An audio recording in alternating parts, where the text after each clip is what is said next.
tonight is an Oscar and Emmy award-winning actor. He's appeared in numerous films, including the classics A Streetcar Named Desire, On the Waterfront, and Patton. He's just written an autobiography entitled When Do I Start? Please welcome Karl Malden.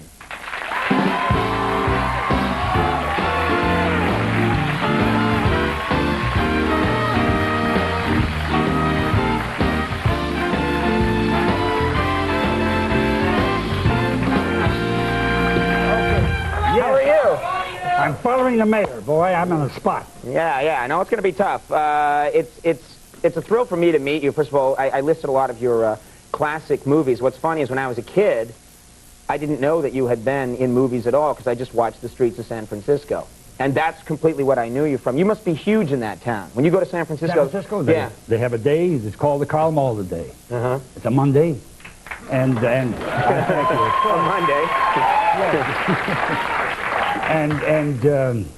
What are the fans like there? Are they, the fans? Yeah, the fans of the show. Well, I'll tell you what.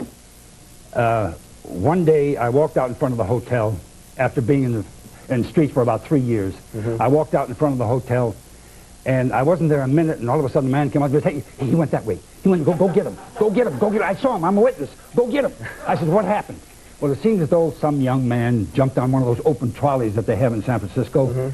And he grabbed a woman's purse, and he ran away. He was running away with a woman's purse. This man wanted me to chase him. You should have done it. As Mike Stone. I'm not Mike Stone. So I went to the car. I went to the car, and I said, listen, I said, if I chase him, I'll be late for work. Very disappointing, I suppose, for him. The book, there's a lot of great stuff in this book. I think the best story in here is when you talk about the time that you won the Oscar, which you didn't expect to win. Never. I lived in New York, and I was under contract to Warner Brothers, and they wanted me to go, and I didn't want to go because I didn't feel I was part of the Hollywood crowd.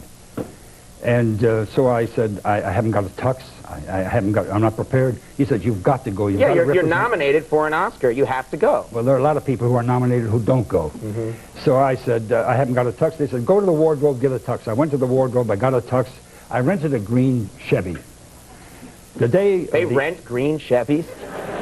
In California, everything is green. Yeah, okay, all right, I got it. So finally, the day of the Oscar, the night of the Oscar, I go down Hollywood Boulevard and I see lights all over, glamour, Hollywood lights, and I see limousines going by.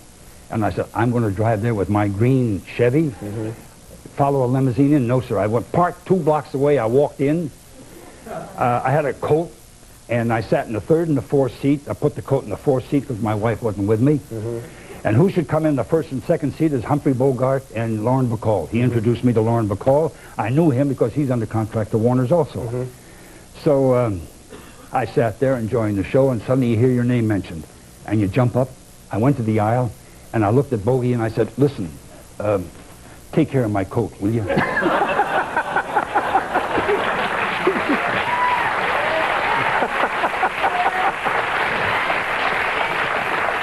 So how did he respond to that? What he said is, get up there, kid, you won an Oscar. So I got up there, and I don't know what I said. I went backstage to talk to the press for about an hour and a half, and suddenly Bogey comes up with his Oscar. He had won for, what did he win for? African Queen. African Queen, that's the same year. So I looked at him, I said, what did you do with my coat? So he looks at me and said, you know what you can do with that coat, don't you, kid? Don't mess with Bogey. Not a good idea. For much of your career, people, and Johnny Carson used to have a field day with this, your nose has been such a trademark for you. And I was curious, was there ever a point when you were younger, I mean, it's done very well for you. Was there a point when you were younger where you thought, I don't like the fact that my nose is big, I want to do something? I had an agent who wanted me to bob it, to fix it, and I thought... Bob it? Bob it. Bob it. Bob it. Bob it. You've never heard of the word bob it? I have, yes, I'm sorry, yeah. Okay, that's all right. They were just going to take a little bit off. Don't forget, I told you the word bob it. Yeah, okay. You got it from me. I got it from you. That's right. All right. So, I figured, what for? I'm making a living doing what I'm doing. I'll never be a leading man. I'm a character actor. So I never did it. I don't regret it. Maybe I should have, but I don't regret it. I don't think so, because it would just, you know, that's what, it's something memorable. There's so many actors out there with something that you would remember. You know, you saw it, it's so Karl Malden, and that's what you'd remember right away. It's so large that you would remember it? Yeah, well, no. No, I just... What are you doing behind my back? Just, you know. Woo! It's catchy, isn't it? It's very catchy, isn't it? Woo! People don't know. People don't know, but every night he's doing that behind the guests. It keeps the audience interested in the whole thing. All right. Malden is not your birth name, is it? No, it's not. My name is, can you pronounce it? No, Mladen Sekulovic. Mladen Sekulovic. Yes, right. It's a Serbian name. And I changed the A and the L in Mladen and made it Malden. Mm-hmm. And you've actually, you've worked the name into some of your movies. Many films, and in Streets of San Francisco, there's a cop called Sekulovic. You just always like to put it in, have someone put it in the script somewhere, just as a reminder. They don't put it in the script. They don't know I'm doing it. Oh. They don't know I'm doing it. They come in, many times the script girl will say, you said something. What did you say? I said Sekulovic. How do you spell it? And you would just work it in? I just work it in. There was one place I had a tough time working in Birdman of Alcatraz with Burt Lancaster. Mm-hmm. I couldn't, there was nowhere I could say. I was the warden of Alcatraz, and I had a hard time putting it in. So finally I thought, I'll put it on in one of the cells. So that they think there's a prisoner there. That's right. Mm-hmm. So I went to the prop man and says, put Sekulovic up on one of the cells. He did. And as I went down, I said, Jones, Smith, Alex, Sekulovic, and went down the way.